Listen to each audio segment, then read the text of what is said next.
चरण एवं साधक समुदाय, मैं आप लोगों का अमूल्य समय अपने निरर्थक निर्वचन शब्दों से नष्ट नहीं करूंगी।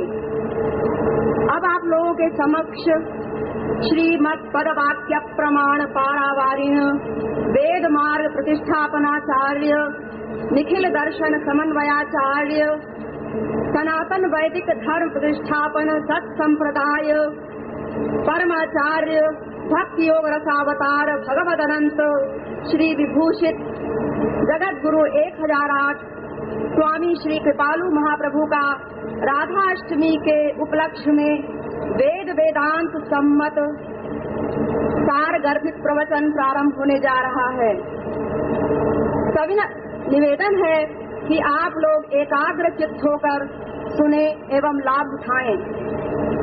मैं श्री आचार्य चरणों में विनम्र निवेदन करती हूँ कि वह अपना प्रवचन प्रारंभ करें।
चंद्रिका वितरणं विद्या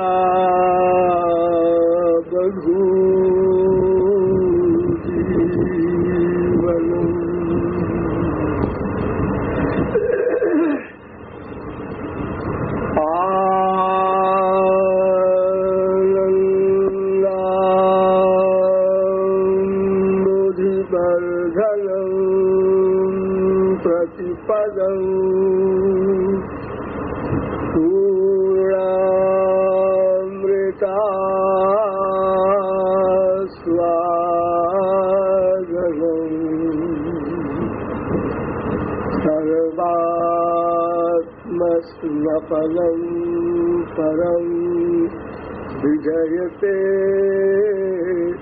श्रीकृष्ण संकीर्तनम्।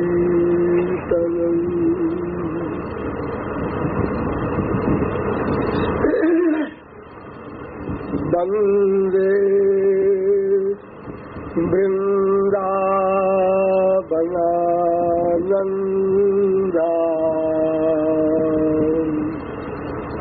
राधिका परमेश्वरी।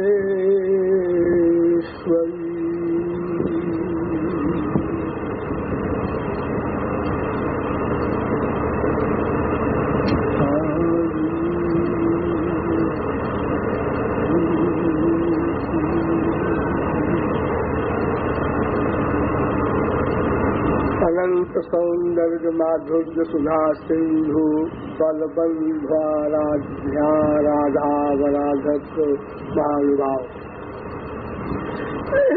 नियमानुसार थोड़ी देर हरिनाम संकीर्तन कर लीजिए। पश्चात राधा तत्व का दिग्दर्शन मात्र कराया जाएगा।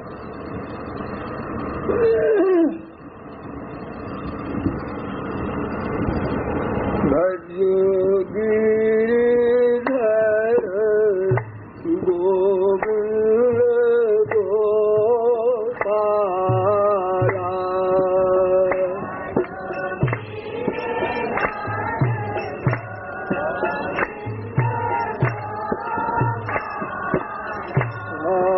भजो गिरिधर गोविंद गोपाला।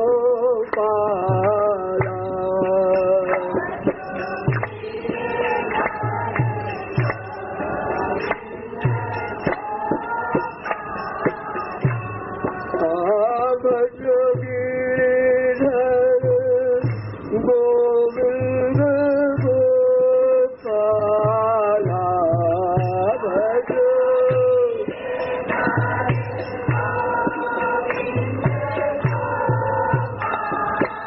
अरे भजो गिरिधर गोविंद गोपाला।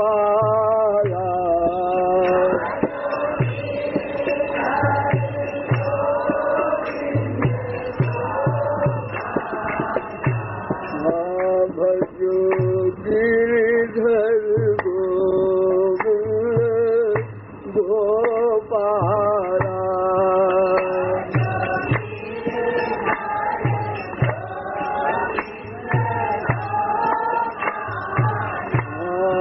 भजो प्रेम राधा श्री राधा।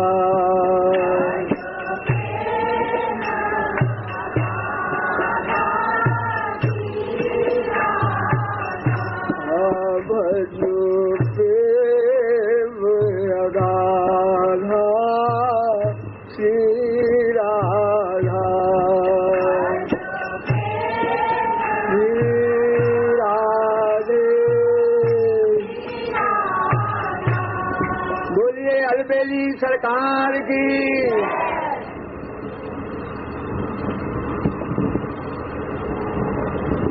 अब आप लोग सावधान हो जाएं।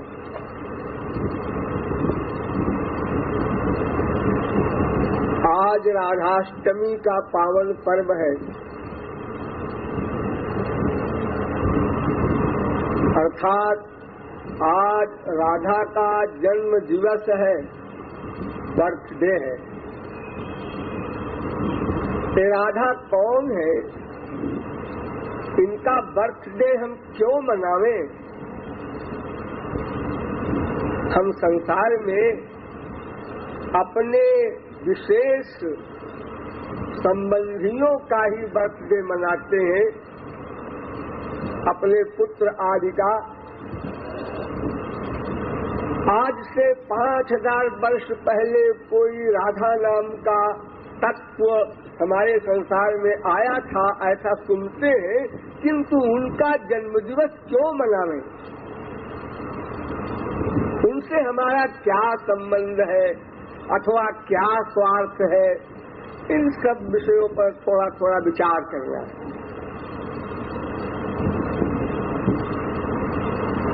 राधा कौन है,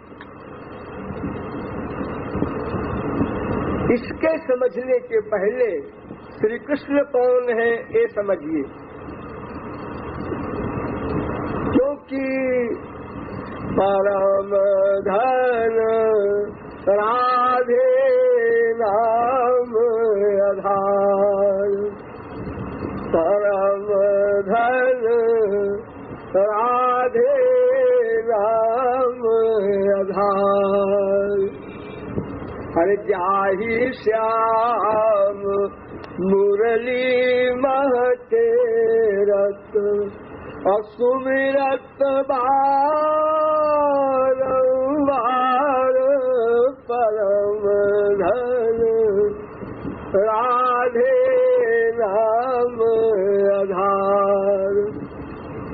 कोटिन रूप धरे नंद नंदन तऊ न पायो पार परम धन राधे नाम आधार। जब अनंत रूप धारण करके भी श्री कृष्ण नहीं पार पा सके तो उस राधा तत्व के विषय में और कोई कुछ बताने का दुस्साहस करे, इससे बड़ा कोई पागलपन नहीं हो सकता। यानी फुल मैड इससे नीचे है, ये लोग उसके भी आगे हैं। तो मैं अपना नाम क्यों लिखाऊं उसमें? अच्छा चलो श्री कृष्ण के बारे में विचार करते हैं कि श्री कृष्ण को तो जाना जा सकता है, समझा जा सकता है। वेदों ने उत्तर दिया, द्युपतय एव ते यजुना, द्युपतय एव ते न यजुरंतमनंत तया त्वमपि। वेदों ने कहा है श्री कृष्ण तुमको ब्रह्मादिक भी नहीं जान सके, ब्रह्मा विष्णु शंकर बृहस्पति सरस्वती ये जो बड़ी बड़ी अथॉरिटीज है ये भी नहीं जान सकती। और तो और श्री कृष्ण तुम भी अपने आप को नहीं जानते, लो और लो, तुम भी नहीं जानते अपने आप को तो और कौन जानेगा। Complete surrender. क्यों? इसलिए कि तुम्हारी हर चीज अनंत मात्रा की है, तो जो लिमिटेड हो सीमित हो उसको कोई नाप सकता है। इस समय तो तुम्हारे पास इंद्रियां भी माइक, मन भी माइक, बुद्धि भी माइक, इसलिए श्री कृष्ण संबंधी चंचुक प्रवेश भी नहीं हो सकता। लेकिन अगर ये दिव्य भी हो जाए इंद्रिय मन बुद्धि तो भी अनंत होने के कारण उसका अंत नहीं पा सकते। जब अंत है ही नहीं तो पाएंगे कहाँ से? फिर भी जहाँ तक बताया जा सकता है और जहाँ तक जानना आवश्यक है वहाँ तक वेदों ने भी बताया, शास्त्रों ने भी बताया, पुराणों ने भी बताया, गीता भागवत रामायण सब आप लोग सुने। ये श्री कृष्ण कौन है?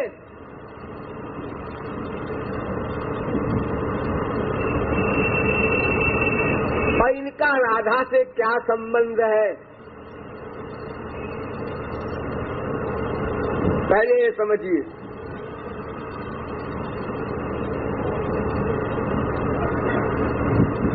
विष्णु हवै हरि परमो देव सद्विधैश्वर्य परिपूर्णो भगवान गोपी गोपसेभ्यो वृंदाराधितो वृंदावनाधिनाथः स एक एवेश्वरः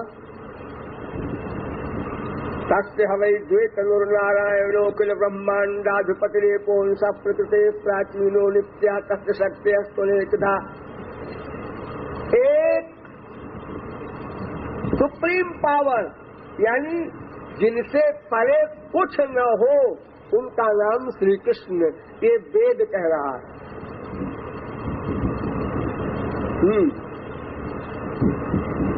तो ये जो वेद कह रहा है कि जिससे परे कुछ न हो,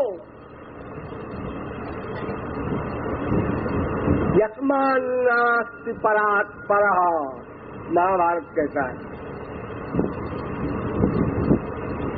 मत्तः परतरम नास्ति किंचिदस्ति धनंजय, गीता कहती है।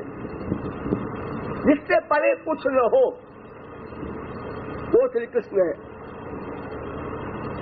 लेकिन वेद कहता है हाँ है वो श्री कृष्ण, लेकिन वे श्री कृष्ण भी जिसकी आराधना करते हैं वो राधा तत्व है। कृष्णेन आराध्यते इति राधा। श्री कृष्ण जिसकी आराधना करते हैं वो राधा तत्व है, तो फिर परात्पर तत्व राधा तत्व हुआ। श्री कृष्ण कैसे परात्पर तत्व कहे जाएंगे? समस्त विश्व श्री कृष्ण की आराधना करता है और श्री कृष्ण राधा तत्व की आराधना करते हैं, तो वो राधा तत्व क्या है? उसका क्या काम है, क्या कमाल है कि श्री कृष्ण उसकी उपासना करते हैं? वृषभानुसुता गोपी मूल प्रकृतिरीश्वरी, राधा उपनिषद। येजम राधा यश्च कृष्णो रसाब्धि, राधा तापनीय उपनिषद। सब वेद कह रहे हैं। ब्रह्म वैवर्त पुराण में स्वयं श्री कृष्ण ने कहा कि राधैवाराध्यते मया, मैं राधा की ही आराधना करता हूँ, मेरा आराध्य और कोई नहीं। केवल एक पर्सनैलिटी है, राधा तत्व। इसलिए ब्रह्म वैवर्त पुराण में फिर कहा राधे सर्वापराधं में क्षमस्व परमेश्वरी। हे राधे, हमारे अपराधों को क्षमा करते रहना। यही बात हम लोग श्री कृष्ण से कहते हैं, वही बात श्री कृष्ण राधा तत्व से कह रहे हैं।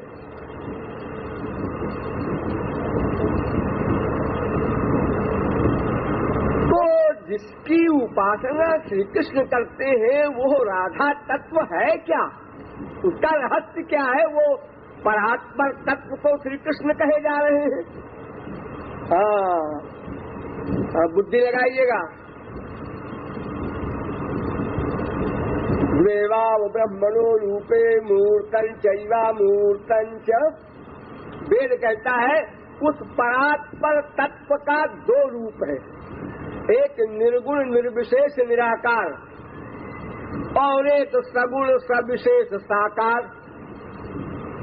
दो रूप है, वेद कह रहा है। और सब ने कहा मूर्तं चैवा मूर्तं द्वे एव ब्रह्मणो रूपे उपनिषत्तयोर्वा द्वौ भक्तौ भगवदुपदिष्टौ प्रेषादप्रेषाद्वा मुक्ति स्यादेतयोर्मध्ये। शंकराचार्य तक ने माना कि ब्रह्म के दो रूप है, एक निर्गुण निर्विशेष निराकार, वो क्या है? वो एक सत्ता है, पर्सनैलिटी है और कुछ नहीं है उसमें, कोई शक्ति नहीं, उसमें कोई शक्ति नहीं। देवकी ने अपनी स्तुति में श्री कृष्ण के सामने कहा था रूपं यत्तत्प्राहुरव्यक्तमाद्यं ब्रह्म ज्योतिर्निर्गुणं निर्विकारं सत्तामात्रं निर्विशेषं निरीहं। ऐसा है वो ब्रह्म, यानी अधिष्ठमव्यवहार्यम अग्राह्यम अलक्षणम अचिंतम मध्य प्रदेश में कातु प्रत्ययसारम प्रपैतोपशमम शिवम अद्वैतम। वेद कहता है वो अदृष्ट है, अव्यवहार्य है, अग्राह्य है, अलक्षण है, अचिंत्य है, अप्राप्य है। अरे ऐसा कैसा? बस ऐसा ही है। वो न कुछ कर सकता है, न कुछ वो शरीर तक नहीं धारण कर सकता, मन उसके नहीं, बुद्धि उसके नहीं, इंद्रियां उसके नहीं, बस सत्ता मात्र है वो, उसको ब्रह्म कहते हैं। तो ज्ञानियों का आराध्य है, जो हम ब्रह्मास्मि के सिद्धांत के अनुसार चलते हैं, उनका वो आराध्य है ब्रह्म। हाँ, अब देखिए, सावधान हो जाइए। ऐसा ब्रह्म जो किसी काम का नहीं, किसी काम का नहीं। अरे काम का क्या होता? उसके न शरीर है, न इंद्रियां है, न मन है, न बुद्धि है, न कोई बात कर सकता है, तो वो किस काम का होगा? हाँ, इतना है कि चेतन है, जड़ नहीं है। ये तकिया एक जड़ है, ये भी कुछ नहीं कर सकता, और ब्रह्म चैतन्य है लेकिन वो भी कुछ नहीं कर सकता। तो चैतन्य होने से अपना क्या मतलब? किसी जीव का कोई क्या मतलब? वो कुछ करते ही नहीं, सृष्टि भी नहीं कर सकता। अरे वो संकल्प तक नहीं कर सकता, सृष्टि क्या करेगा? तो कुछ नहीं करता। ऐसा ब्रह्म था। फिर क्या हुआ? फिर राधा तत्व आया, विष्णु शक्ति पराप्रोक्ता क्षेत्र ज्ञाख्या तथा परा अविद्या कर्म संज्ञान्या तृतीया शक्ति रुच्यते। ये महाशक्ति आई एक, पराशक्ति। पराशक्ति राधा तत्व। इसने क्या किया? ये सब कुछ कर सकता है, ब्रह्म कुछ नहीं कर सका। लेकिन राधा तत्व जब आया तो उसने अपने 3 रूप बनाए, लादिनी संधिनी संवित स्वयेका सर्व संशय। अपना एक रूप बनाया संधिनी शक्ति वाला, एक संवित शक्ति वाला, एक लादिनी शक्ति वाला। 3 रूप बना लिया अपना राधा तत्व ने। फिर क्या किया? फिर उसने ब्रह्म को पकड़ा। फिर क्या किया? सगुण साकार बना दिया। वो जो ब्रह्म सत्ता मात्र था, वो उस पराशक्ति के कारण सगुण साकार श्री कृष्ण बन गया। अब उसके शरीर भी हो गया, इंद्रियां भी हो गई, मन भी हो गया, बुद्धि भी हो गई, सब कुछ हो गया, और सबका वर्क भी अब वो करने लगा। तो उस राधा तत्व ने संधिनी शक्ति के द्वारा श्री कृष्ण का रूप बनाया, उनका नाम, उनका गुण, उनमें लीलाएं और उनके धाम, बोलो जो आप लोग नाम सुनते हैं, वो भी बना दिया।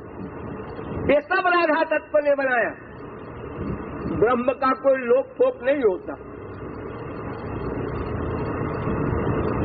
ये जो आप लोग सुनते हैं वो लोग, थोड़ा समझ लीजिए इसको। ये आपका एक ब्रह्मांड है। ये ब्रह्मांड कितना बड़ा है इसका अनुमान इसी से लगाइए कि लाइट 1 सेकंड में 1,86,284 मील की स्पीड में भागती है, यानी 3 लाख किलोमीटर 1 सेकंड में। जो आपको सूरज दिखाई पड़ता है उसकी लाइट आपके पास 8 मिनट में आती है, और ऐसे 3 अरब सूरज एक आकाशगंगा में है, और ऐसी हजारों लाखों करोड़ों आकाशगंगाएं हैं एक ब्रह्मांड में। एक ब्रह्मांड की बात कर रहा हूं। यदि लाइट यानी प्रकाश वो 3 लाख किलोमीटर की स्पीड में जो भागता है 1 सेकंड में, अगर वो परिक्रमा करना चाहे इस ब्रह्मांड की तो 20 अरब वर्ष लग जाएंगे उसको। और ये ब्रह्मांड जिसमें आप लोग बैठे हैं, ये चतुर्मुखी ब्रह्मा का ब्रह्मांड है, सबसे छोटा है। ऐसे 10 मुंह का ब्रह्मा होता है, 100 मुंह का होता है, 1000 मुंह का होता है, लाख मुंह का होता है, करोड़ मुंह का होता है। जितने अधिक मुख होंगे ब्रह्मा के, उतने बड़ा उसका विशाल ब्रह्मांड होगा। तो ऐसे अनंत कोटि ब्रह्मांड है, आज तक कोई गिन नहीं सका। एक बार एक दिन द्वारिका कृष्णेर देखिवारे ब्रह्मा आईला जनाइल द्वारपाल कृष्णेरे। ब्रह्मा आया द्वारिका में और द्वारपाल से कहा, गेट कीपर से, कि अपने सरकार से कहो ब्रह्मा आए हैं। ब्रह्मा आया है नहीं, ब्रह्मा आए हैं। गवर्नर है एक ब्रह्मांड का, जैसे अपने इंडिया में तमाम गवर्नर हैं, हर प्रांत में गवर्नर होते हैं, ऐसे हर ब्रह्मांड में एक ब्रह्मा, एक विष्णु, एक शंकर होता है। तो अनंत ब्रह्मांड है, इसलिए अनंत ब्रह्मा, अनंत विष्णु, अनंत शंकर होते। तो कृष्ण बोले कौन ब्रह्मा की नाम का हार। अरे भाई उनसे पूछो कौन सा ब्रह्मा है, इस ब्रह्मा का नाम क्या है। ब्रह्मा का नाम क्या है, यानी परिचय। अरे कोई कहे कि आप कलेक्टर साहब हैं, तो आपका नाम, अरे कलेक्टर है, नाम क्या। अरे नहीं भाई ऐसा नहीं है, कलेक्टर तो तमाम जिलों में होते हैं, हर जिले में होता है कलेक्टर। ये परिचय पर्याप्त नहीं। ब्रह्मा का नाम पूछ के आओ। पूछा तो आपका नाम क्या है।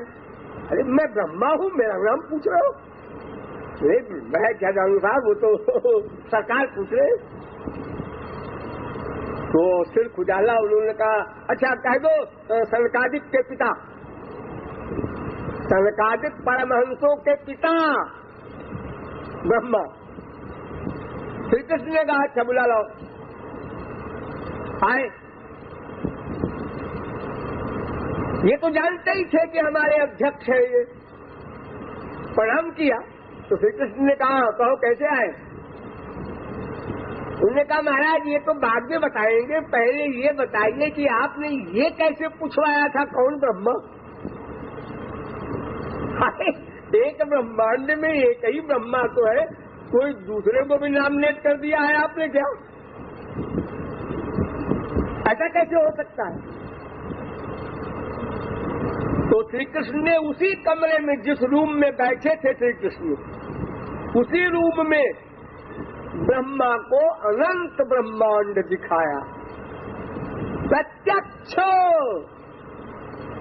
ऐसा नहीं कि आप कल्पना से एक ब्रह्मा आ रहा है, 1000 मुख का वो आ रहा है, 1,00,000 मुख का वो आ, उसी एक कमरे में अनंत ब्रह्मा। सब आके प्रणाम कर रहे हैं, ब्रह्मा खड़ा देख रहा है। चक्कर आ गया ब्रह्मा को, और उसने याद किया कि जब श्री कृष्ण छोटे से थे तो मैं एक बार चक्कर खा चुका हूँ, कुछ ग्वाल बाल बछड़े हर ले गया था ना, तो फिर गड़बड़ हो रहा है मेरा माथा, कुछ सावधान हो गया। उसने कहा महाराज समझ गया वेरी वेरी सॉरी, क्षमा मांगा उसने। यानी अनंत कोटि ब्रह्मांड का ये माइक लोक है, बस इतना समझो। इसके ऊपर एक विरजा नदी है, कारणार्णव उसे कहते हैं, और विरजा भी कहते हैं उसको। वो दिव्य है, उसका जल मेटीरियल नहीं। वहाँ कोई मायाबद्ध जीव नहीं जा सकता, कोई देवता भी नहीं जा सकता, सूर्य चंद्र कोई नहीं जा सकते वहाँ कारणार्णव में। उसमें परमहंस लोग जाते हैं, जो पूर्ण परमहंस है। उसके ऊपर परव्योम लोक है, वैकुंठ धाम, जिसे आप लोग कहते हैं ना हमारे पिताजी का वैकुंठ वास हो गया। तो वहाँ है वैकुंठ, वहाँ माया वाया जाने का सवाल ही नहीं।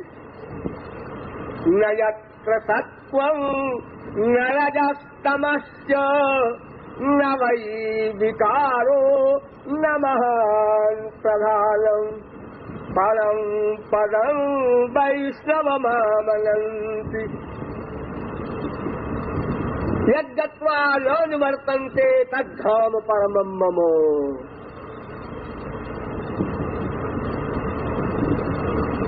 दिव्य पुरे येष संव्योम्य आत्मा प्रतिष्ठिता, वेद कह रहा। यतत्र सूर्यो भाति न चंद्र तारकम नेमा विद्युतो भांति कुतोयम अग्नि। वहाँ ये सब सूर्य चंद्र आदि की गति नहीं है वैकुंठ में। तो उस वैकुंठ के और आगे कि जितने अवतार होते हैं हुए हैं हमारे यहाँ नृसिंह भगवान वगैरह इन सब के लोक हैं वैकुंठ के ऊपर, उसके ऊपर तस्योपरि गवाम लोकः साध्यास्तम पालयन्ति ही, उसके ऊपर गोलोक। तो उस गोलोक को और परव्योम लोक को यानी विरजा नदी से ऊपर गोलोक तक राधा तत्व ने संधिनी शक्ति के द्वारा बनाया और श्री कृष्ण को साकार बना दिया। श्री कृष्ण को भी साकार बनाया, उनका लोक भी बनाया, उनका नाम रूप गुण लीला सब बनाया। और दूसरी जो उनकी शक्ति थी संबित, उस संबित रूप से उन्होंने श्री कृष्ण में अनंत ऐश्वर्य सौंदर्य माधुर्य भर दिया। अनंत अनंत शब्द न भूलो। इतना सौंदर्य कि श्री कृष्ण अपना ही रूप देखकर स्वयं मोहित हो जाते हैं, परछाई देखकर स्वयं मोहित हो जाते हैं। महाविष्णु को भी मोहित करने वाले श्री कृष्ण स्वयं मोहित हो जाते हैं। इतना सौंदर्य श्री कृष्ण में राधा तत्व ने भरा संबित शक्ति से, और लागिनी शक्ति से सबसे बड़ी वस्तु दिया ठाकुर जी को प्रेमानंद। तो राधा तत्व ने ब्रह्म को सगुण साकार बनाया, उनके नाम रूप लीला गुण धाम बनाए और अनंत सौंदर्य माधुर्य ऐश्वर्य उनमें भरा और प्रेमानंद दिया। और ये सदा से दे रखा है, एक दिन नहीं कह सोचना समझना, अनादिकाल से सनातन राधा तत्व, सनातन श्री कृष्ण, अतएव सनातन ये दोनों रूप उनके हैं, निर्गुण निर्विशेष निराकार, सगुण सविशेष साकार। अब वो जो शक्ति मिल गई श्री कृष्ण को राधा की,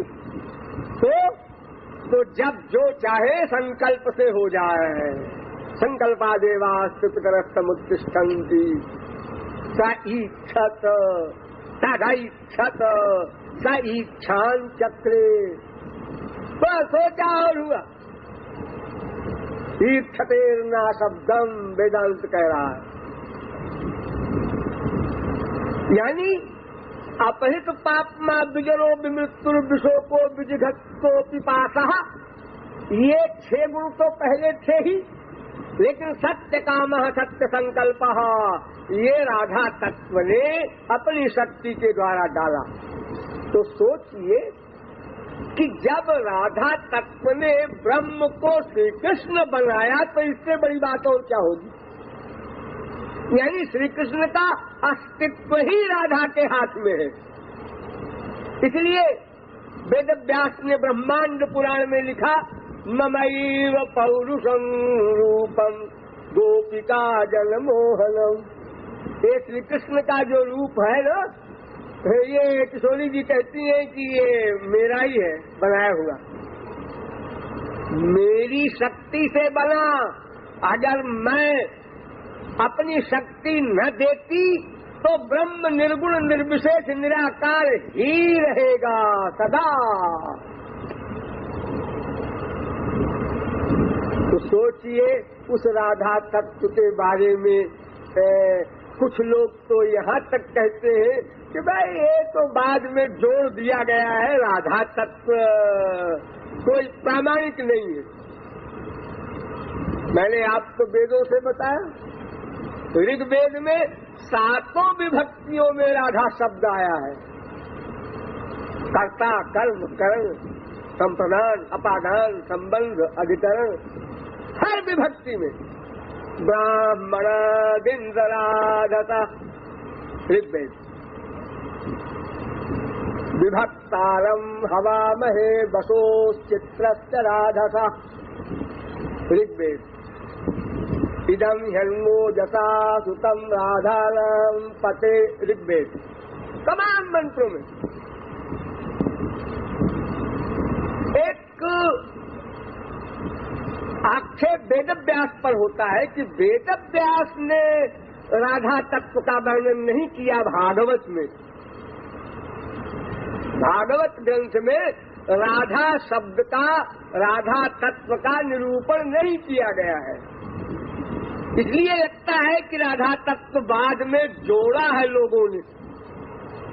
ऐसा नहीं सोचिए, मैंने अभी बताया ब्रह्मांड पुराण वेदव्यास ने बनाया, ब्रह्म वैवर्त पुराण वेदव्यास ने बनाया, और एक नहीं पद्म पुराण लीजिए, यथा राधा प्रिया विष्णु, ये पद्म पुराण है। आदि पुराण लीजिए, तत्रातिराधिका सस्वत। देवी भागवत पुराण ले लीजिए, राधनोति सकलान कामान तस्मात् राधेति कीर्तिता। अनेक पुराणों में राधा तत्व का वर्णन है। यथा त्वंच तथा हंच भेदो हिनावयोर ध्रुवम ब्रह्म वैवर्त पुराण। सत्वम तत्वम परत्वंच तत्वत्रयमहं किल तत्वरूपिणी राधा सा मम वल्लभा तत्वरूपिणी सापी राधिका मम वल्लभा। बृहद गौतमीय तंत्र। ये अनेक ग्रंथों में वेदव्यास ने राधा तत्व का वर्णन किया है, तो फिर आप कैसे कहते हैं कि राधा तत्व को वेदव्यास नहीं मानते थे? अच्छा चलिए हम आपको भागवत में बताते हैं राधा तत्व का निरूपण। कान खोलकर सुनिएगा। कामयामः एतस्य श्रीमत्पादरजश्रिया कुच कुंकुम गंधाढ्यं मूर्ध्ना बोधुं गदाभृता। 10वें स्कंद के 83वें अध्याय का 42वां श्लोक पढ़ लेना जाके भागवत। द्वारिका की रानियां कह रही है श्री कृष्ण से कि मैं आपके उन चरणों को चाहती हूँ जिन चरणों में राधा के वक्षस्थल का कुमकुम लगा हो। यहाँ श्री शब्द का प्रयोग किया। अगर कोई कहे कि श्री माने लक्ष्मी भी होता है तो श्री यहाँ रुक्मिणी के लिए कहा है, तो रुक्मिणी के लिए वहाँ की पटरानियां नहीं कह सकती, वो तो प्राप्त है रुक्मिणी रोज। ये तो कह रही है कामयामः, हम ये कामना करते हैं महाराज। इसका मतलब राधा के वक्षस्थल के द्वारा लगा हुआ चरण के निचले भाग में कुमकुम को हम मूढ़ना बोधुम। ये विश्वनाथ चक्रवर्ती ने अपने सारार्थ दर्शनी भाष्य में ये अर्थ किया है, अपाठ्य अर्थ। दूसरा, क्षिप्त चित्ता प्रमदारमापते तास्ता विचेष्टा जुहुस्तदात्मिका। 10वें स्कंद के 30वें अध्याय का दूसरा श्लोक। यानी जब श्री कृष्ण महाराज से गायब हो गए थे तो गोपियां उस समय विलाप कर रही थी और श्री कृष्ण की लीलाओं का अनुकरण कर रही थी। कोई पूतना बन गई, किसी ने गिरिराज का रूप धारण कर लिया। ये एक्टिंग नहीं, समाधि में भावावेश प्यास के प्रेम में ये सब हो रहा था। अलौकिक जगत है वो। तो यहाँ पर कहा है रमा पते तास्ता विचेष्टा। रमापति के उन क्रियाओं का अनुकरण कर रही थी वो प्रेम बिरबला गोपियां जो लीलाएं पहले वे कर चुके हैं। तो रमापति महाविष्णु ने तो कोई लीला की नहीं, वो तो लीला कर ही नहीं सकते। उनके यहाँ न परिकर है न लीला है वैकुंठ में। ये रमापति माने राधापति ने जो लीलाएं बाल्यावस्था से लेकर के और 6 वर्ष तक की थी, उन लीलाओं का अनुकरण किया था गोपियों ने। अरे में रमेशो ब्रज सुंदरी यथार्भका स्वप्रतिबिंब बिंब। हे नाथ हे रमानाथ ब्रजनाथार्तिनाशन। अनेक प्रमाण भागवत में है।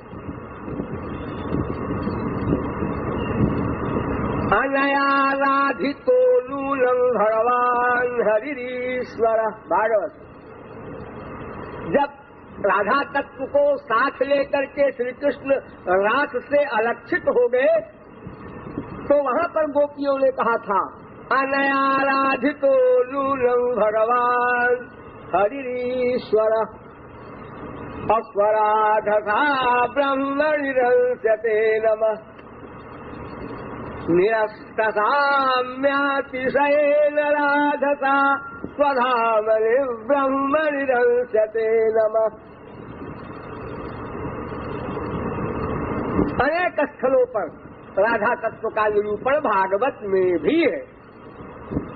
और एक बात और है, वैष्णव का ये भी मानना है यथा प्रियंगुपत्रेषु गूढ़मारुण्यमिष्यते श्रीमद्भागवते शास्त्रे राधिका तत्वमीदृशम्। जैसे मेहंदी का पत्ता होता है, आप लोगों ने देखा होगा, हरा हरा होता है, लेकिन लगाने पर वो लाल लाल कर देता है। तो वो लालिमा उसमें रहती होगी तभी तो लाल लाल कर देता है, वरना हरे हरे पत्ते तो तमाम पेड़ों के होते हैं। किसी को पीस के आप लगाइए हाथ में, वो लाल नहीं होगा। तो जैसे मेहंदी के पत्ते में लालिमा गुप्त रूप से है, उसी प्रकार भागवत में राधिका तत्व गुप्त रूप से है। और फिर राधा ही क्यों, ललिता विशाखा चंपकलता किसी का नाम नहीं है भागवत में, एक का भी नाम नहीं है। अब सुनिए कृपालु की राय, क्यों नहीं है। वो सुखदेव परमहंस का मूड ऑफ हो गया था, ये रीजन है। मूड ऑफ हो गया था। अरे इतने बड़े महापुरुष का कहीं मूड हुआ करता है। अरे मूड माने विचार, क्या कैसा मामला है, ये मूड ऑफ क्यों हुआ था वो भी सुन लो। तम में निरे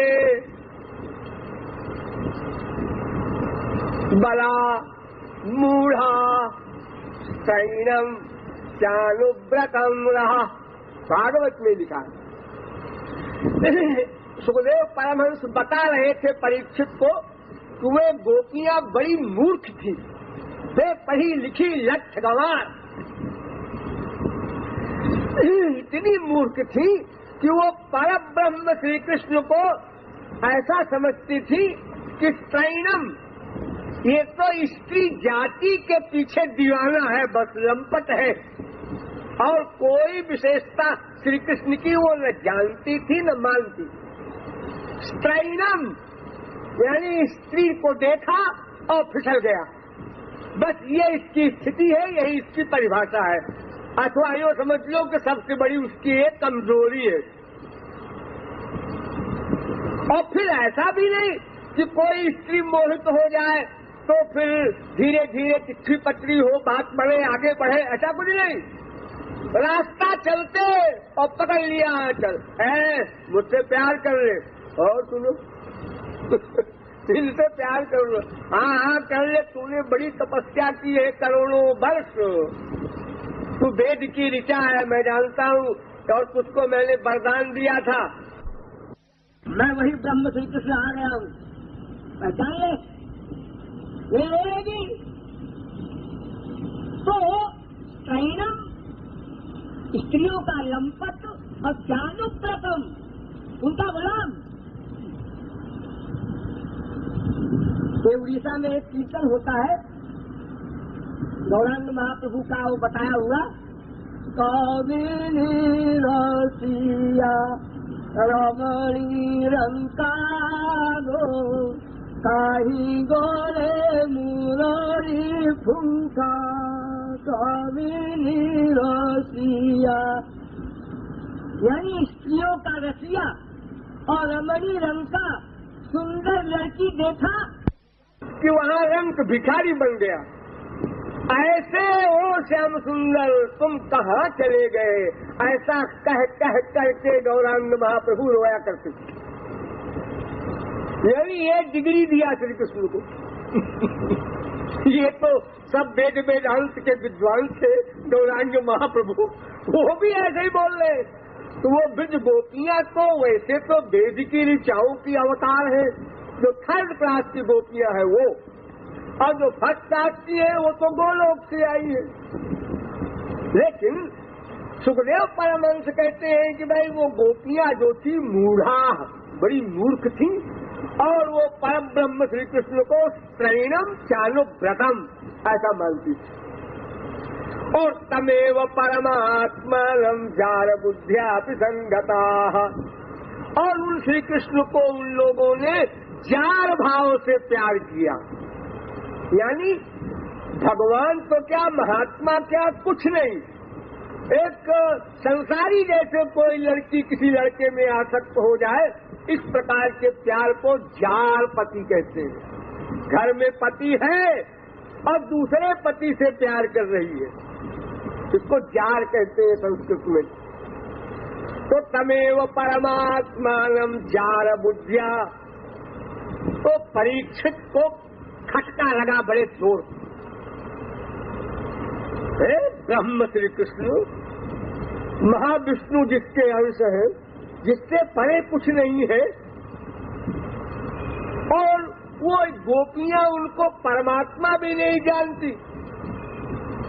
अगर परमात्मा नहीं जानती तो वेद के अनुसार एक क्वेश्चन पैदा होता है। परीक्षित कहते हैं मैं पूछूंगा सुखदेव परमहंस से, मुझसे रहा नहीं जा रहा।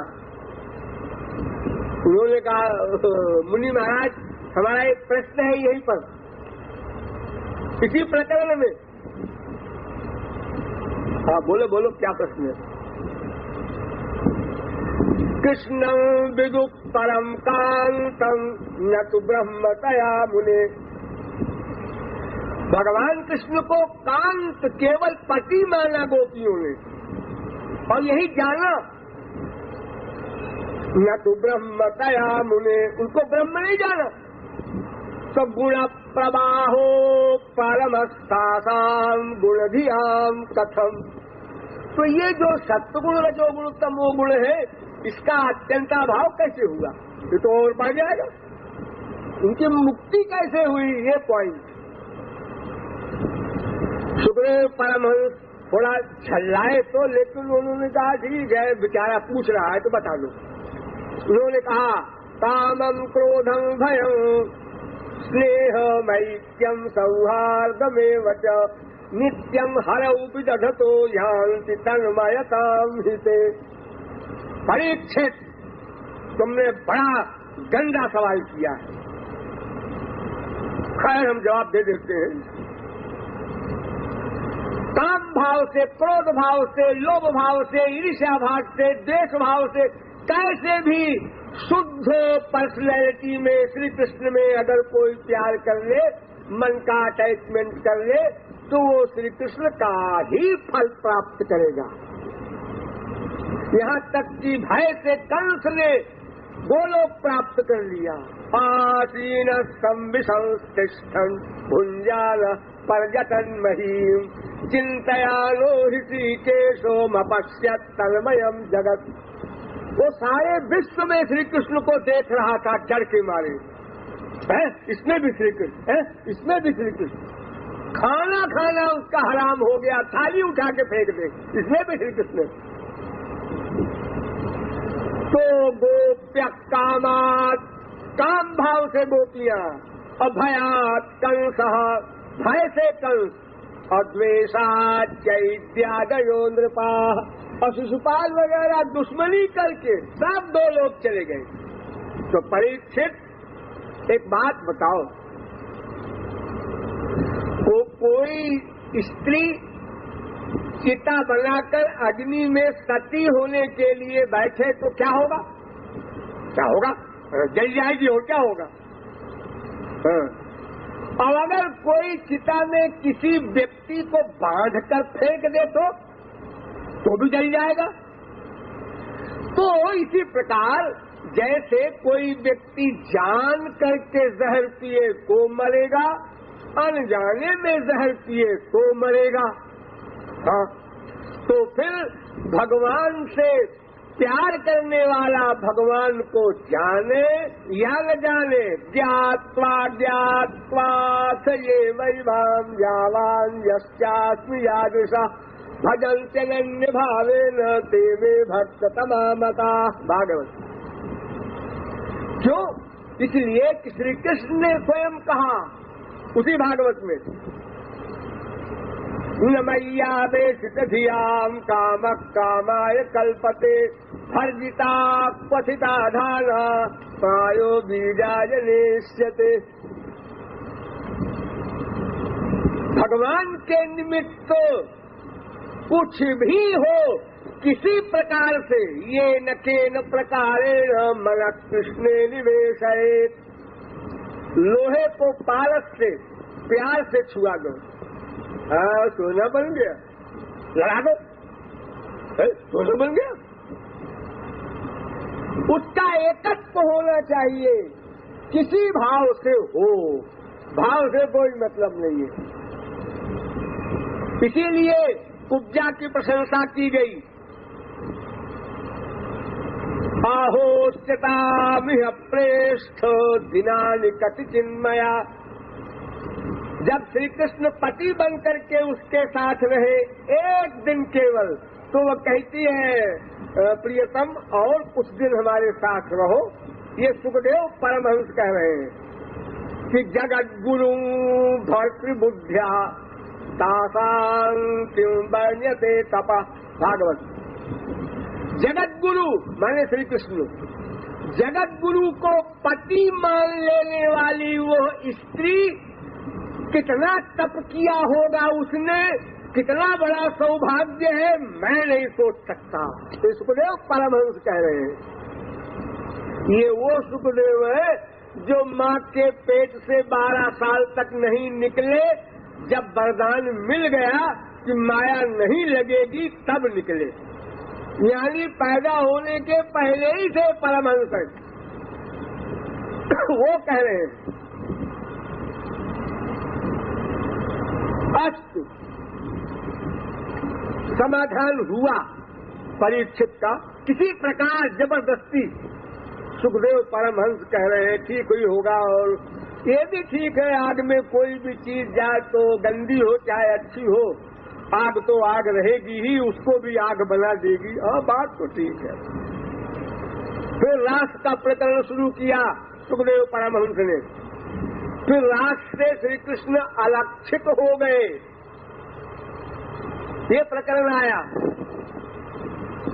तो अलक्षित होने के बाद फिर क्वेश्चन किया परीक्षित ने दोबारा। ध्यान दीजिएगा, भागवत पढ़ लीजिएगा।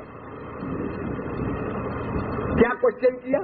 संस्थापनाय धर्मस्य प्रथमायेतरस्य च अवतीर्णो हि भगवान् हंसेन जगदीश्वर स कथं धर्म सेतूनां कर्ता भक्ताभिरक्षिता प्रतीपमाचरत् ब्रह्मन् परदाराभिमर्शनम्। अब की बड़ा भयानक सवाल किया। उन्होंने कहा महाराज, वेद बनाने वाले श्री कृष्ण, हाँ, वेद से जानने योग्य भी वही श्री कृष्ण, हाँ, और वेद को जानने वाले भी वही श्री कृष्ण, हाँ, और वेद की रक्षा के लिए अवतार लेने वाले भी श्री कृष्ण, हाँ हाँ, सब ठीक है। तो फिर उन श्री कृष्ण ने वेद विहित धर्म के विपरीत रास क्यों किया?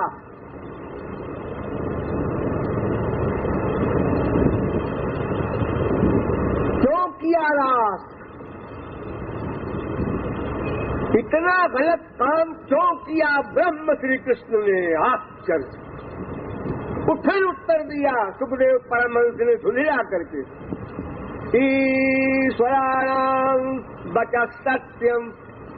देखो परीक्षित, महापुरुष और भगवान के वचन मानो, उनकी आज्ञा मानो, उनके कार्य मत देखो। जड़ चित्ते कृष्ण प्रेमा करे उदय, तार वाक्य क्रिया मुद्रा विज्ञ न बुझे। भगवान और महापुरुष के कार्यों को तुम तो क्या सरस्वती बृहस्पति नहीं समझ सकते। वहां मत जाओ, अपने एरिया में रहो। तुम्हारी बुद्धि से जो परे है वहां बुद्धि मत लगाओ।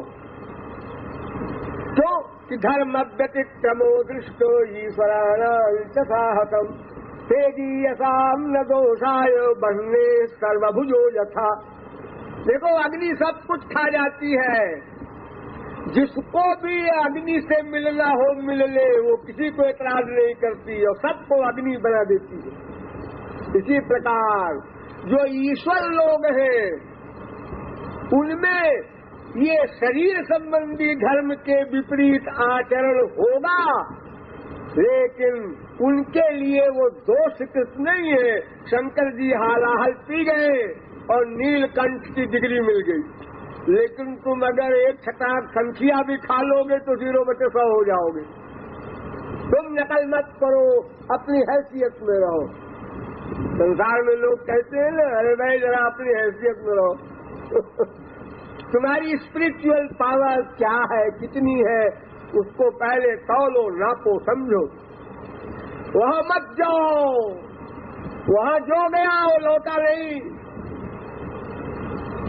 आप लोग पढ़ते हैं रामायण, गीता, भागवत, जिन जिन को ऐसे चक्कर लगे हैं तो उनको बड़े बड़े भगवान शंकर तक ने कह दिया कि महामोह उपजाऊर तोरे मिटई न बेगी कहे खग मोरे। अस्तु अनेक प्रकार से समझाया, समाधान किया, लेकिन ध्यान दीजिए यहीं पर उन्होंने रास का प्रकरण ही बंद कर दिया। ये राजा रहा बहुत दिन परीक्षित, तो इसका दिमाग खराब हो गया है, ये राजसी प्रकृति का हो गया है। हमें तो इसका उद्धार करना है उस तक्षक सांप से, इसलिए अब इसको रासवास की बात सुनाना बेकार है। वहीं पर उन्होंने समाप्त कर। ये अधिकारी नहीं है। संसार में अगर कोई अधिकारी न हो तो उसके आगे वो बात सुनाई नहीं जाती। सुनाते सुनाते सुनाते हम आप लोगों के सामने प्रवचन देते हैं तो हम नोट करते रहते हैं कि आप लोग समझ रहे हैं कि नहीं। अगर गहराई में हम ले जा रहे हैं और आप नहीं समझ रहे हैं तो हम भी वही काट देते हैं कि बिना वजह आपका खोपड़ा बंडल हो और आप समझे ही नहीं, तो इसलिए डीप फिलॉसफी हम क्यों बोले। तो सुखदेव परमहंस ने वही काट दिया। तो न राधा का नाम, न ललिता विशाखा का नाम, किसी का नाम नहीं आया। तो प्रकरण ही कट गया वहीं से। अस्तु, मुझे इतना कहना है कि भागवत में भी राधा तत्व है, गुप्त भी है, प्रकट भी है। फिर उन्हीं वेद व्यास के बनाए हुए पद्म पुराण, देवी भागवत पुराण, मत्स्य पुराण, आदि पुराण, ब्रह्म वैवर्त पुराण आदि में तो तमाम विस्तार से राधा तत्व का वर्णन है, लीलाएं हैं, गर्ग संहिता आदि में है। इसलिए कुछ भोले भाले लोग जो ऐसी बातें करते हैं तो आप लोग उस पर ध्यान न दें, अथवा उनको मेरे पास भेज दें। हाँ, तो अब आप समझ गए राधा तत्व और श्री कृष्ण तत्व दो नहीं है। राधा तत्व शक्ति, श्री कृष्ण शक्तिमान। तो शक्तिमान शक्ति के अंदर में रहता है, शक्ति का उपासक होता है। ये शंकराचार्य जो हुए हैं 2500 वर्ष पहले, ये शक्ति को नहीं मानते थे। तो एक बार एक काश्मीर गए शास्त्रार्थ करने एक विद्वान से, तो इनको पेचिश हो गई। 3-4 दिन इनको इतनी पेचिश हुई कि चक्कर आने लगा। तो एक सुंदर लड़की उनके सामने आकर कहती है, अरे भाई ओ शंकराचार्य, तुम शास्त्रार्थ करने आए हो यहाँ पर ना? तो बड़ी मुश्किल में बोले, हाँ। तो फिर बैठ जाओ, हो जाए हमारा तुम्हारा शास्त्रार्थ। तो शंकराचार्य ने कहा कि अरे देवी माफ करो, इस समय तो मैं बोल भी नहीं सकता, ये मेरा हाल हो गया है, इतनी पेचिश हो रही है 4 दिन से, मेरे में शक्ति नहीं है बोलने की।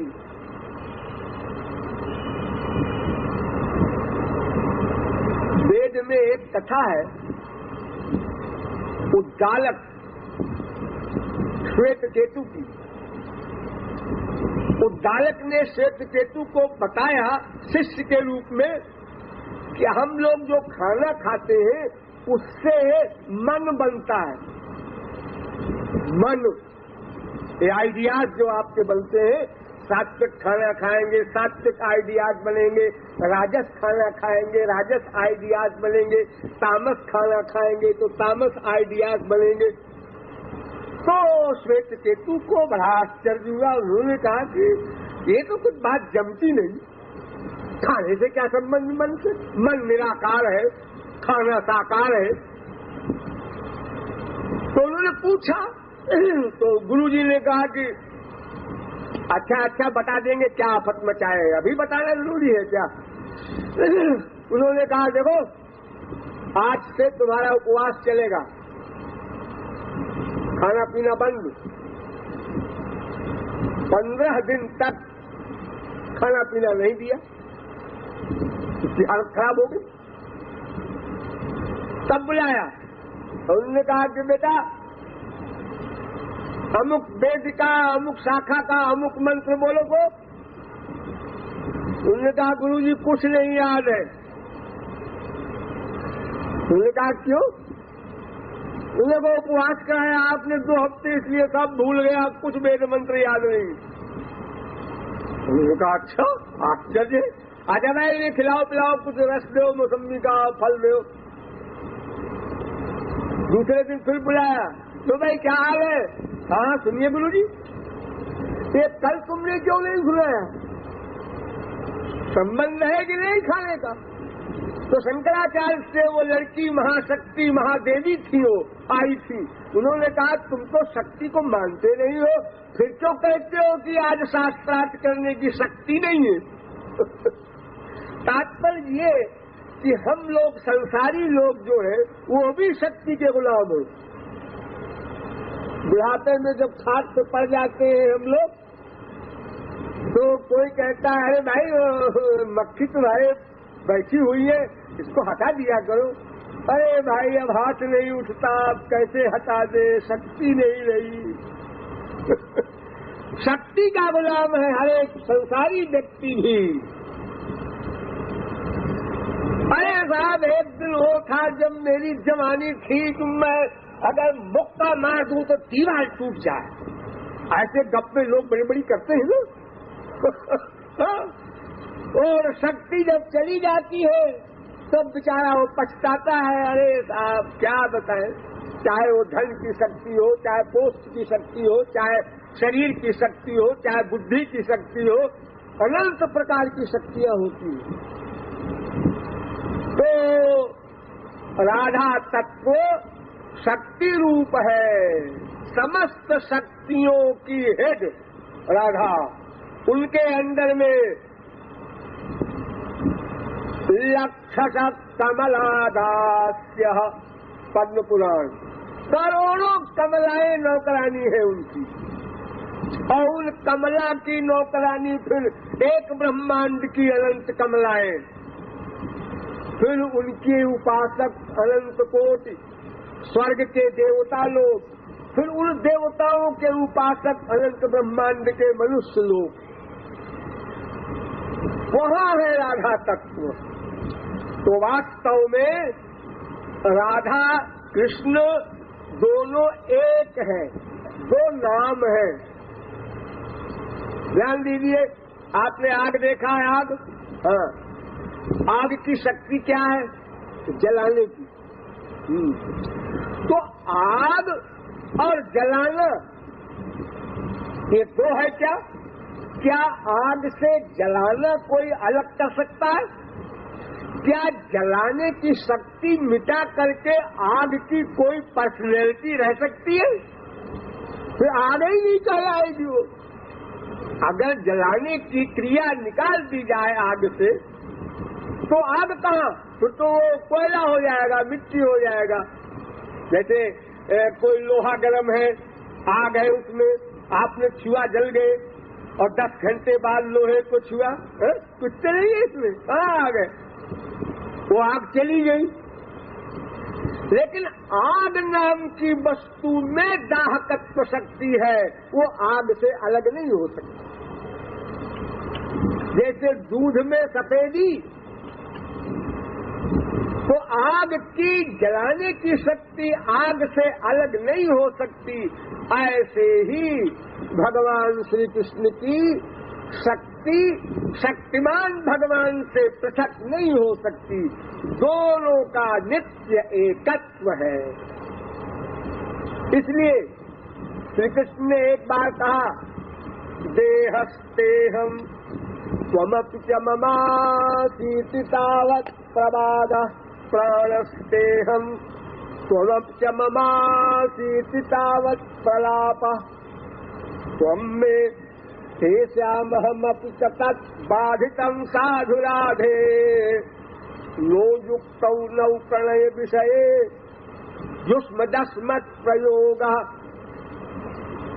तुम मेरी शरीर हो या मैं तुम्हारा शरीर हूँ,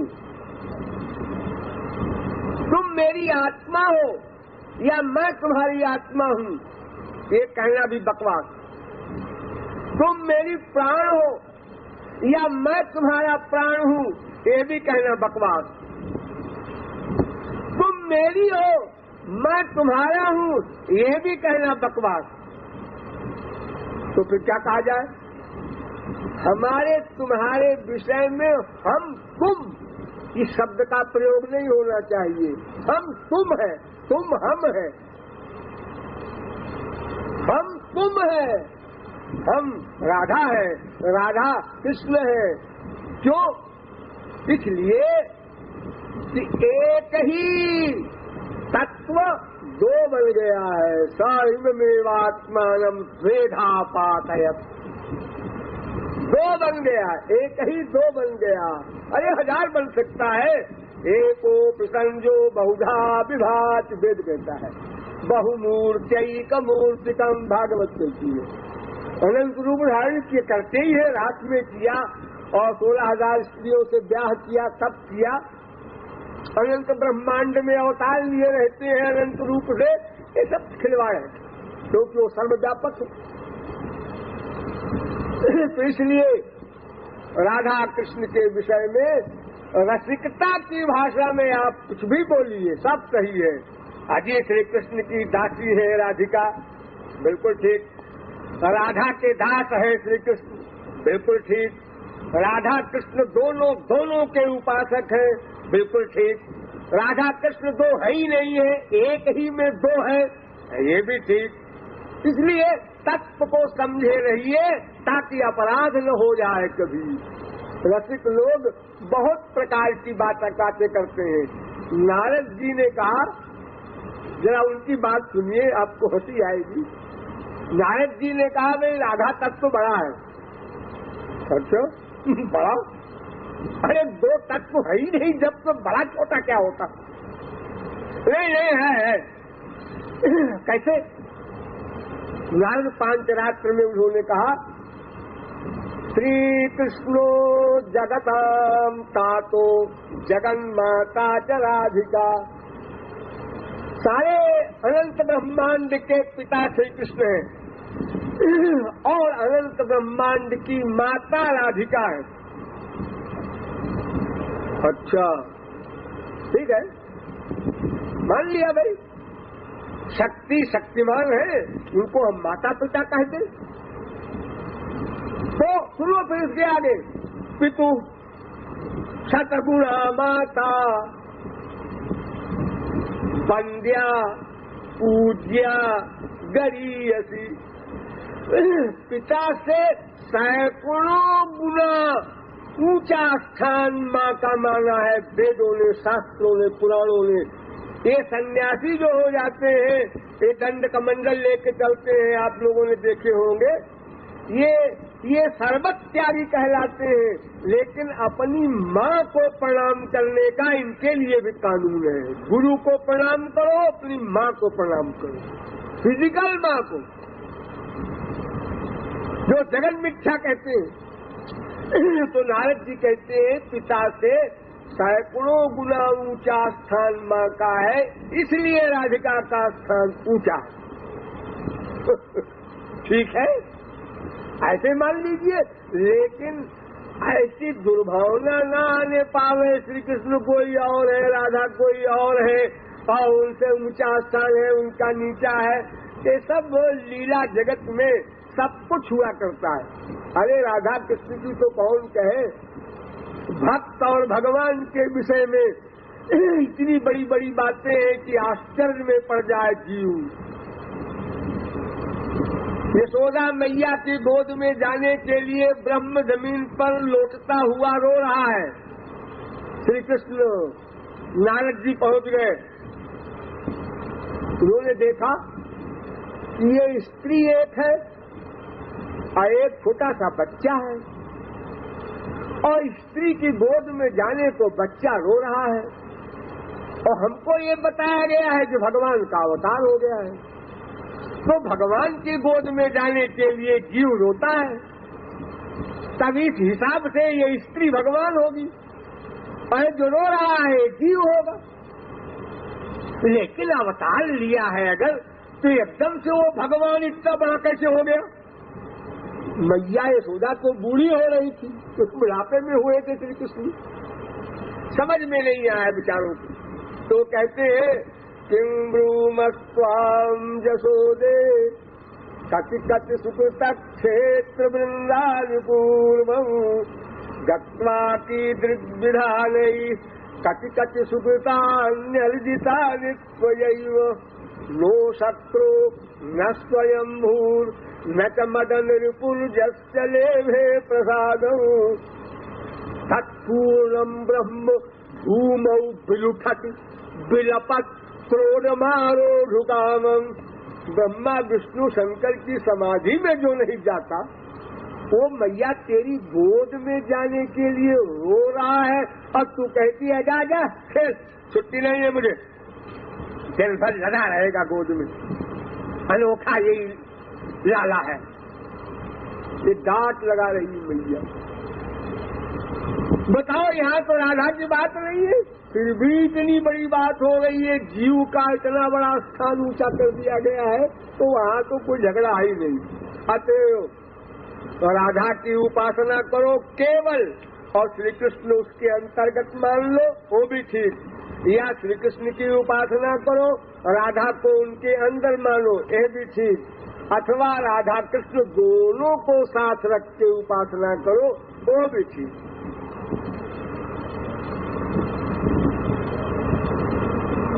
देखिए, अब काम की बात थोड़ी हो जाए। राधा तत्व, श्री कृष्ण तत्व के विषय में इतना जान लीजिए, वेद से लेकर के समस्त ग्रंथों में शक्ति शक्तिमान के रूप में माना गया। शक्ति शक्तिमान में कोई भेद नहीं हुआ करता। शक्ति शक्तिमान को नहीं छोड़ सकती, शक्तिमान शक्ति को नहीं छोड़ सकता, अभिन्न है दोनों। 4 प्रश्न किए थे सनातन गोस्वामी ने गौरांग महाप्रभु से, उन 4 प्रश्नों को समझ लीजिए और उनके उत्तर समझ लीजिए, बस सब उसी में निहित है सार। पहला क्वेश्चन, भक्ति किसे कहते हैं? दूसरा क्वेश्चन, भक्ति किसकी करनी है? तीसरा क्वेश्चन, भक्ति किसको करनी है? चौथा क्वेश्चन, भक्ति ही क्यों करनी है? ये 4 प्रश्न किए।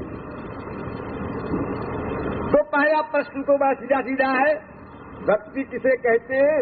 वेद व्यास ने इसकी परिभाषा लिखी है, भजैत्येष वै धातु सेवायां परिकीर्तिता तस्मात् सेवा बुधैः प्रोक्ता भक्ति साधन भूयसी। भक्ति शब्द का अर्थ ही होता है संस्कृत में सेवा। भज धातु से स्तिन प्रत्यय होके भक्ति शब्द बनता है, तो भज धातु का अर्थ है सेवा, भज सेवायाम। तो भक्ति माने सेवा। ठीक। तो भक्ति माने सेवा है, तो किसकी भक्ति करनी चाहिए? जो अपना हो उसकी भक्ति करनी चाहिए। जो अपना हो। आप लोग किसकी भक्ति करते हैं संसार में? माँ की भक्ति करते हैं, बाप की करते हैं, बीवी की करते हैं, पति की करते हैं, बच्चे की करते हैं। हाँ, पड़ोसी की तो करते नहीं रहेंगे, पड़ोसी से क्यों करेंगे? अच्छा, तो इनकी भक्ति आप क्यों करते हैं? क्यों करते हैं? अरे हमारे हैं और क्यों? अच्छा, हमारे इनका संबंध है, ठीक, स्वार्थ है, ठीक। अच्छा ये बताओ कि तुम अनादि काल से अब तक कितने बाप बना चुके, कितनी माँ बना चुके, कितनी बीवी, कितने पति बना चुके, कितने बेटे बना चुके, बेटियां बना चुके, कितने? अरे जन्म ही अनंत हो गए तो कितने क्या बताऊं? हर जन्म में बनाते हैं। अगर कुत्ते की योनि में गए तो वहां भी 10-20 बच्चे होंगे, गधे की योनि में जाएंगे वहां भी हमारे माँ बाप बच्चे सब होंगे। ये तो हर जन्म में माँ बाप, स्त्री, पति, बेटा सब बनाना पड़ा। तो अनादि काल से अब तक अनंत माँ बाप, बेटा, स्त्री, पति बन चुके। हाँ, तो फिर वो आपके तो नहीं थे जो चले गए? अरे वो टेम्परेरी तो थे। हाँ, टेम्परेरी थे। तो आपका बाप कब मरा? जब मैं 20 साल का था, जब मैं 30 साल का था। अच्छा, आपका पति कब मरा? आपकी बीवी कब मरी? अरे कोई तो आगे पीछे मरेंगे, सब इकट्ठा तो मरेंगे नहीं। हाँ, और मरने के बाद इकट्ठा भी अगर मार दो सबको तो भी वो अपने कर्म के अनुसार जाएगा, वो अपने कर्म के अनुसार जाएगा। तो वहाँ ये नहीं चलेगा कि पिताजी हम भी चल रहे हैं, ठहरो। तो ये हमारा जो संबंध है संसारी माँ बाप, बेटा, स्त्री, पति का क्षणिक है, प्लस स्वार्थ युक्त है। जितने दिन का है उसमें भी गड़बड़ है। अगर हमने पिता की बात नहीं माना तो पिता कहता है बेटा 1 पाई नहीं दूंगा, ट्रस्ट में दान कर दूंगा, समझे? लो, अरे आप मेरे बाप हैं, ऐसा कैसे कर रहे हैं? तो तुम हमारी बात क्यों नहीं मानती? मैं बीमार पड़ा हूँ और तुम मटर गश्ती कर रहे हो, तुम्हें कोई परवाह नहीं, न दवा की न डॉक्टर की।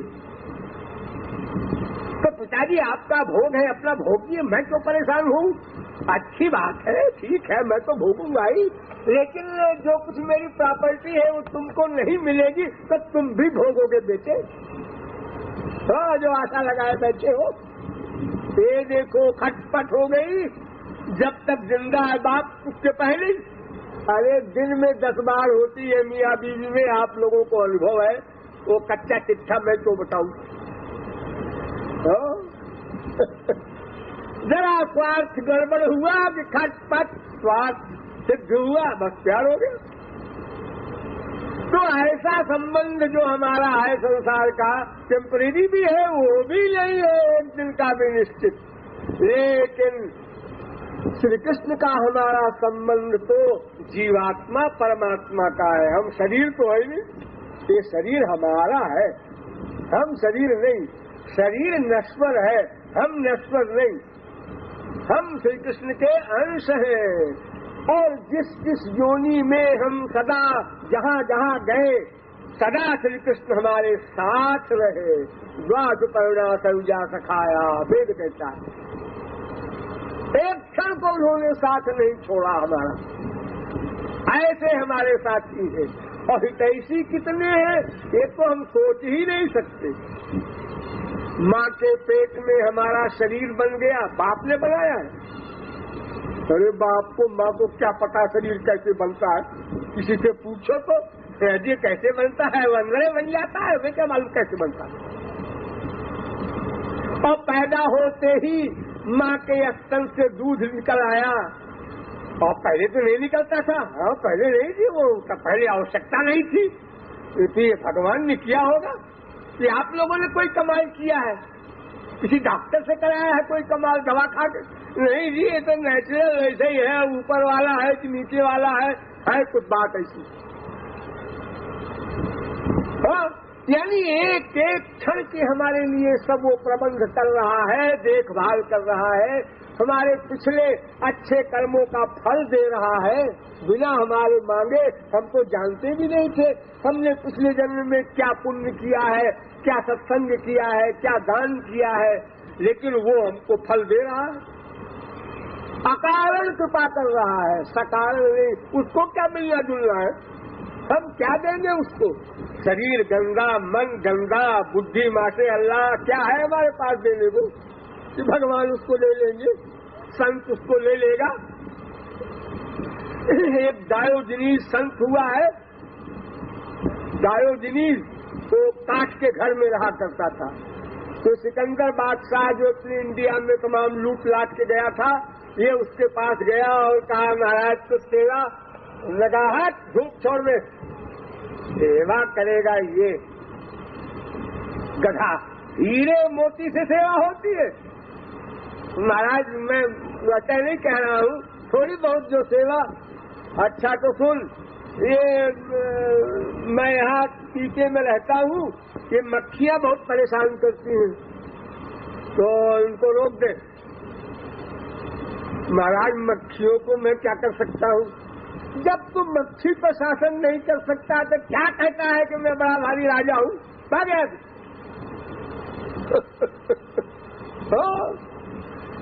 ये सेवा हुआ तो बड़ी पावर वाला छोटी पावर वाले की सेवा करता है, छोटी पावर वाला बड़ी पावर वाले की क्या सेवा करेगा? फिर दिव्य भगवान की सेवा, ये मटीरियल मैन जिसका हर सामान गंदा, डर्टी, माइट, नश्वर। तो भक्ति किसकी करनी है, इस दूसरे प्रश्न के उत्तर में गौरांग महाप्रभु ने कहा कि भक्ति उसकी करनी है जिसकी भक्ति करने के बाद कुछ भी करना शेष न हो। तो वो सुप्रीम पावर अद्वैत ज्ञान तत्व श्री कृष्ण ही है, उनकी भक्ति करने से सबकी भक्ति मान ली जाती है। ध्यान दो इस पॉइंट पर। यथा तरो मूल निषेचनेन कृप्यन्ति तत्स्कंध भुजोपशाखा प्राणोपहाराच्च यथेन्द्रियाणां तथैव सर्वार्धनमच्युतेज्या। जैसे पेड़ की जड़ में पानी छोड़ दो तो उसके तन शाखा, उपशाखा, पत्र, पुष्प, फल सब में जल पहुंच जाएगा। उसी प्रकार अगर श्री कृष्ण की भक्ति किसी ने कर ली, ये नार्चितो हरिस्तेन तर्पितानि जगन्त्यपि रज्यन्ते दन्तवस्तत्र स्थावरा जंगमा अपि। उसको अलग अलग उपासना नहीं करना है, देवी देवता इनकी उनकी, ऐसा कुछ नहीं, केवल श्री कृष्ण की भक्ति कर लो, सबकी भक्ति मान ली गई। ठीक। अच्छा ये बताओ भक्ति किसको करनी है? किसको करनी है? अरे जिसको आवश्यकता है उसको करनी है। अरे किसको बताओ ना। एक तो है भगवान के स्वांश और एक है विभिन्नांश। तो जितने उनके अवतार हैं, ब्रह्मा, विष्णु, शंकर, मत्स्य कच्छप इत्यादि, ये तो भगवान के सेवक है ही है, इनके अंश है। और विभिन्नांश जो है उनमें भी कुछ नित्य मुक्त जीव हैं, वो भी सेवा कर ही रहे हैं गोलोक में, पार्षद बने हुए हैं। अब एक ही बच्चे जो माया बद्ध है, उनको भक्ति करनी है, क्योंकि उनको सेवा प्राप्त करना है। पहले सेव्य को प्राप्त करो, तब फिर सेव्य की सेवा प्राप्त करो। यानी माया बद्ध मनुष्यों को ही भक्ति करनी है। ठीक है, अच्छा भक्ति ही क्यों करनी है, और कोई मार्ग नहीं है क्या? देखो, किसी भी निर्णय के लिए 5 प्रकार होता है, 5 प्रकार से उपाय निर्णय होता है। एक शब्द पर ध्यान दीजिए, मैं भी प्रयत्न कर रहा हूँ, आप लोग भी कीजिए। ये ज्ञान पड़ा रहेगा तो कभी काम देगा। इमरजेंसी में जब कभी भूख लगेगी तो रसगुल्ला रखा है फ्रिज में, निकाला खाया।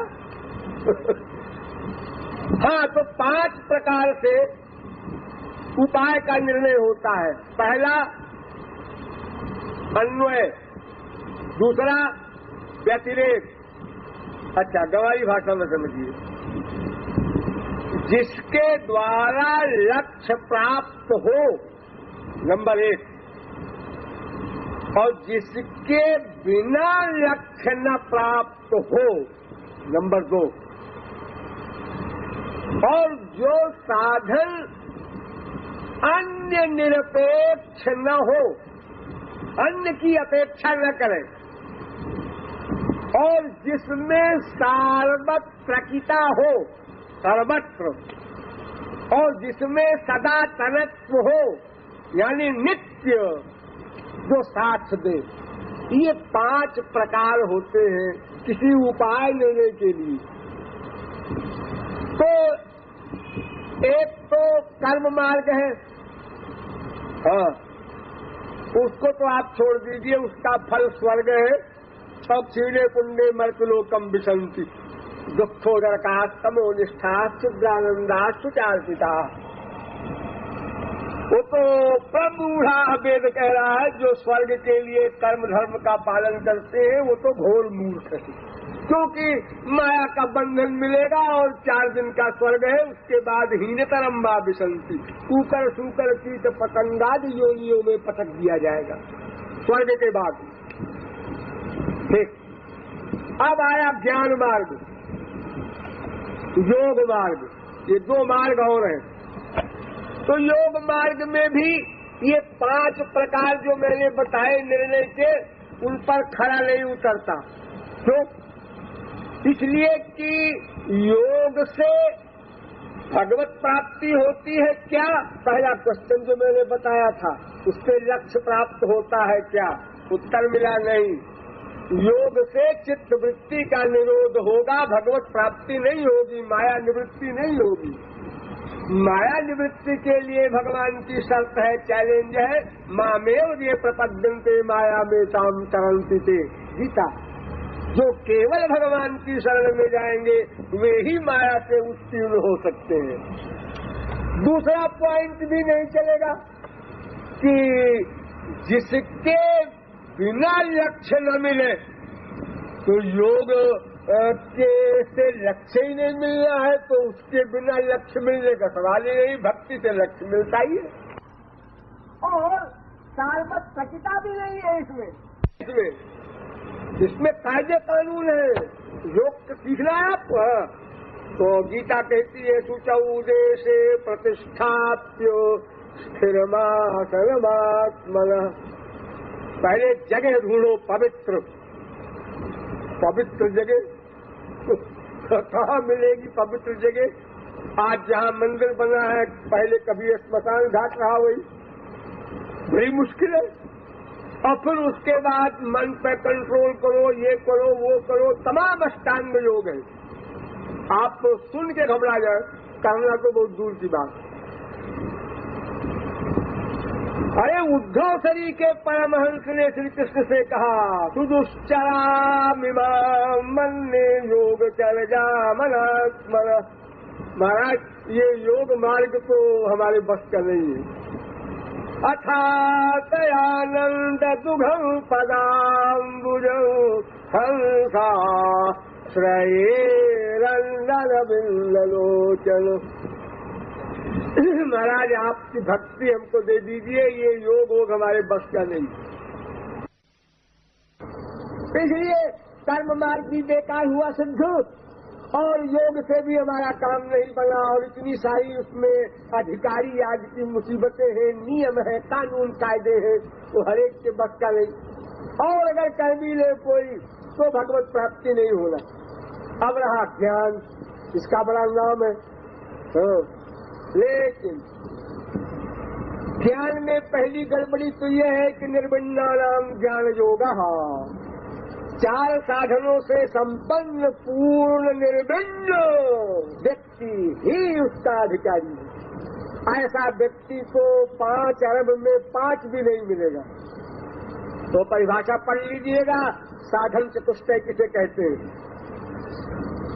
अधिकारी ही नहीं मिलेगा, और फिर अगर चले भी तो श्रेयस्मृति भक्ति मुदस्यते विभो शिष्यन्ति ये केवल बोध लब्धये तो तेषामसौ क्लेशलयेव शिष्यते। उनको विचारों को बस वही कष्ट ही मिलेगा, परिणाम में माया निवृत्ति या भगवत प्राप्ति का सवाल ही नहीं। तो देखिए, 2 प्रकार की माया होती है, स्वरूपावरिका माया, गुणावरिका माया। तो ज्ञानी लोग तत्त्वमसि तत्त्वमसि तत्त्वमसि का चिंतन करते करते अहम ब्रह्मास्मि यहाँ तक पहुँचते हैं। तो ये पृथ्वी, जल, तेज, वायु, आकाश, अहंकार, इतने को पार कर जाते हैं। उसके आगे महान प्रकृति, ये 2 आवरण रह जाते हैं। उनका उद्भेदन कोई विश्व में ज्ञानी नहीं कर सका, वो भक्ति से उसका भेदन होता है। यानी गुणावरिका माया का अत्यंता भाव भक्ति के द्वारा ही होगा। इसलिए वो ज्ञानी भी लटका रहेगा बीच में। अगर किसी प्रकार वो मार्ग में चले, अधिकारी बने, कहत कठिन समुझत कठिन साधन कठिन विवेक होई गुणाक्षर न्याय जो पुण्य प्रत्युह अनेक। ज्ञान का पंथ कृपाण की धारा परत खगेश न लागई भारा। ते जड़ काम धेनु देह त्यागी खोजत आक पिरही पय लागी।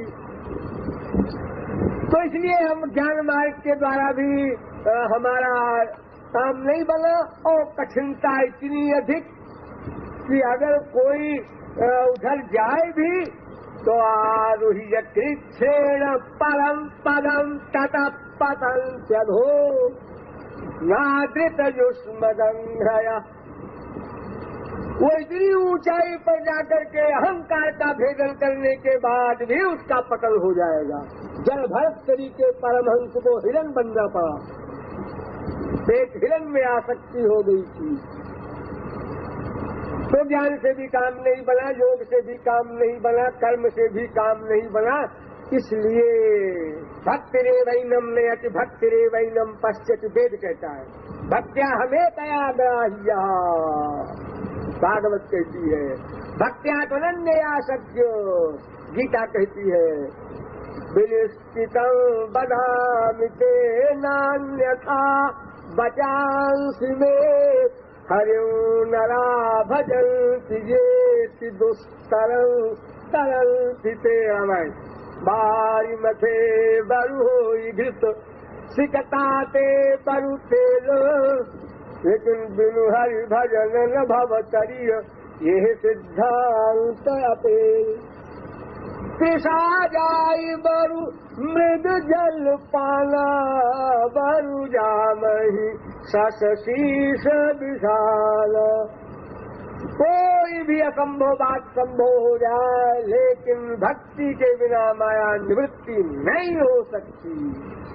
माया निवृत्ति नहीं होगी तो भगवत प्राप्ति क्या होगी, और भगवत प्राप्ति नहीं होगी तो भक्ति कैसे होगी, और सेवा कहाँ मिलेगी, सब बात बिगड़ जाएगी। इसलिए हमको राधा कृष्ण की भक्ति प्राप्त करने के लिए अन्य किसी मार्ग का अवलंबन नहीं लेना है। सीधे सीधे जैसे तुरंत का पैदा हुआ बच्चा केवल रो देता है, भूख लगी रो दिया, पेट में दर्द हुआ रो दिया, जो भी उसकी डिमांड है वो सब के लिए एक ही फार्मूला है, रो दिया। बस उसी प्रकार हमको भी राधा कृष्ण के सामने आंसू बहाना होगा, रोकर उनसे उनका निष्काम प्रेम मांगना होगा। जब उनका निष्काम प्रेम गुरु कृपा के द्वारा मिल जाएगा, एक पीढ़ी बीच में गुरु की होगी, गुरु के बिना भक्ति या भगवान ये सब कल्पना की बातें रहेंगी। आपको थियरी की नॉलेज भी वास्तविक महापुरुष करा सकता है, प्रैक्टिकल मैन।